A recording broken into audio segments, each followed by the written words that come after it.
first night in Ashcroft Manor had already unsettled Eleanor and Thomas before the sun had fully set. The house, an aging relic from 1874, crouched on the edge of the small Yorkshire town, like a sentinel of secrets, its darkened windows reflecting the fading glow of a dying afternoon. Eleanor had expected drafts, the occasional creak of old timber, but not the subtle hum of whispers drifting through the floorboards as if the house itself had something to say. She paused mid-step, hand pressed to the banister, listening. Thomas was unpacking their trunk upstairs, humming softly to mask the nervous energy in his own chest. The whispering began, almost imperceptibly, beneath the floor where the old kitchen once connected to the back hall. Eleanor leaned close to the floor vent, a crude, iron-bound duct she assumed once carried air from the old coal furnace, and froze. The voices were there, unmistakably human, yet unintelligible, sibilant murmurs that didn't match the rhythm of the wind outside. At first she blamed the drafts, the settling of an ancient building. But as the night deepened, the whispers seemed to take form, curling around her ankles, lingering in the room long after she had stepped away. Thomas noticed her hesitation when he returned to the kitchen with 2 glasses of wine. "You've been staring at that vent for nearly 5 minutes, he said, concerned. "It's just old piping.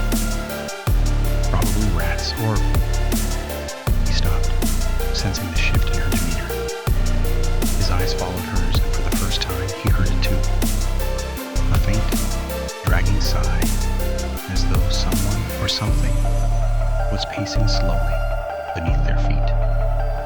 Days passed, and the whispering grew more insistent. Eleanor kept notes, scribbling down times, patterns, and phrases she thought she could discern. They were fragmented, incoherent, yet unmistakably deliberate. Some nights she could swear she heard footsteps skittering along the walls under the floor, or the faint scrape of metal against stone. Thomas remained skeptical, insisting that the house just simply carried sounds strangely. But even he began to notice the unusual drafts that emanated from the vent, warm one moment, cold the next, like the house exhaling in its own rhythm. They began exploring more carefully, mapping the worn tiles and hidden corners. In the east wing, behind a false panel of wallboard, Thomas discovered a narrow, dust-choked passage descending into darkness. The opening smelled of damp earth and soot, as if the house's foundation had been hiding something for over a century. Eleanor pressed her hand against the iron frame of the vent, tracing it downward with trembling fingers.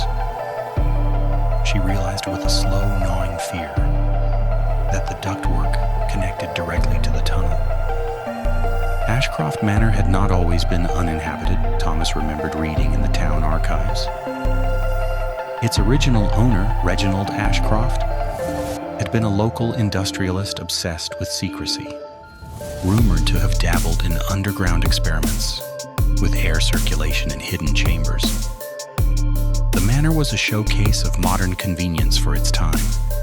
Hidden coal shafts, intercom bells, and a rudimentary ventilation system designed to transport air and sound across rooms. But the more Eleanor and Thomas investigated, the more they suspected that some parts of the house had been purpose-built for reasons beyond comfort. One evening, armed with lanterns, gloves, and a careful resolve, they descended into the tunnel beneath the kitchen. The air grew damp, metallic, and the walls closed in, pressed with the weight of decades. The whispers were louder here, echoing and overlapping as though many voices were crowded into the cramped space. Eleanor's heart thudded against her ribs as she strained to hear words. Some were urgent, fragments of sentences about keys, doors, and punishment.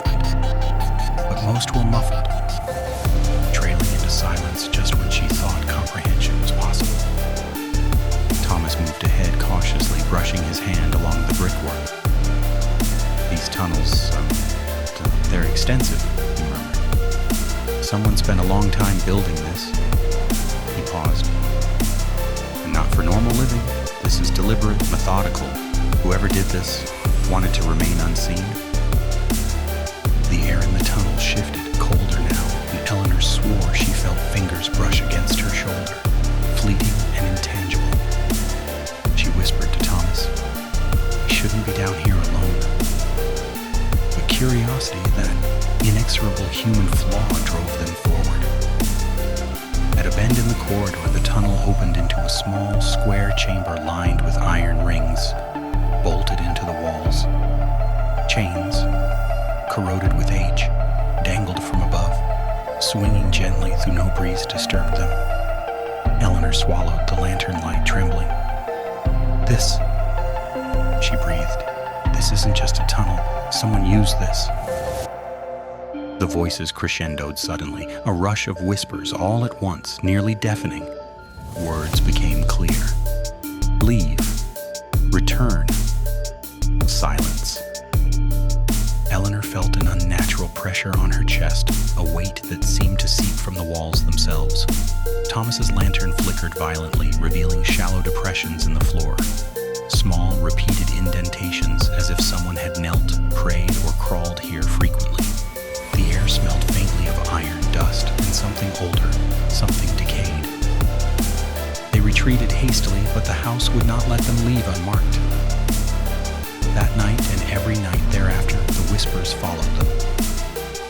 They moved from vent to vent, room to room, escalating in intensity whenever they tried to ignore them.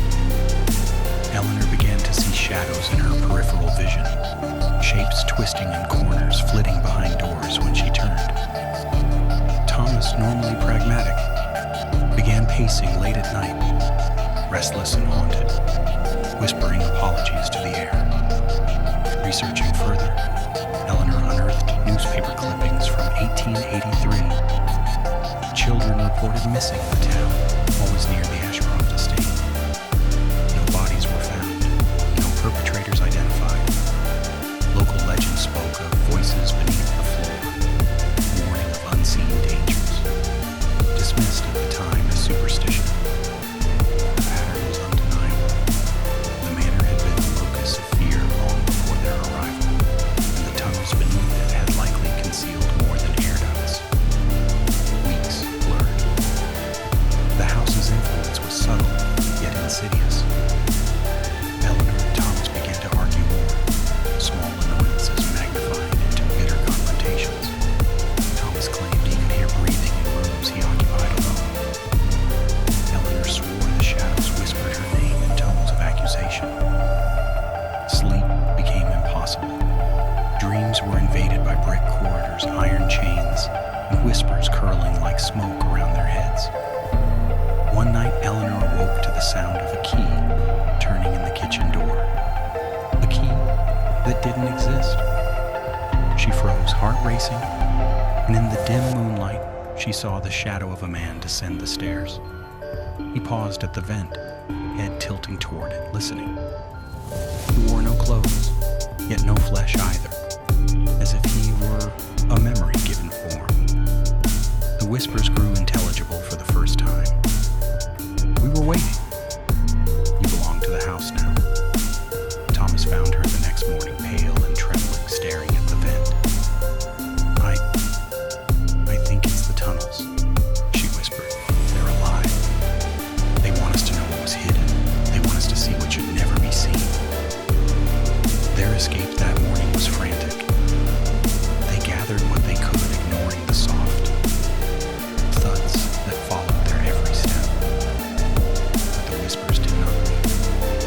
They lingered in their minds, coiling like smoke around memory, proof that some things cannot be outrun. Eleanor knew, even as the car rattled down the winding lane from the manor, that Ashcroft Manor had claimed a piece of them. Tiny, almost imperceptible, yet permanent. Years later, the house still stood, silent yet listening. Townsfolk spoke of lights in the windows, though no one lived there.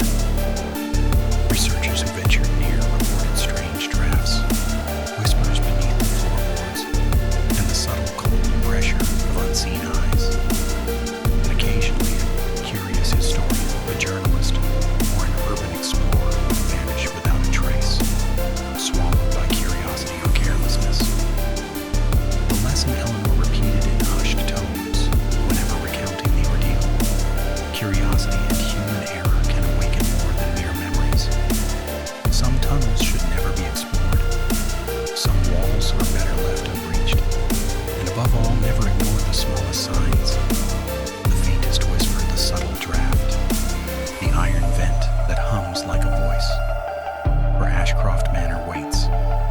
lessons, and silence, as Eleanor learned too late, enables the unsolved to remain so.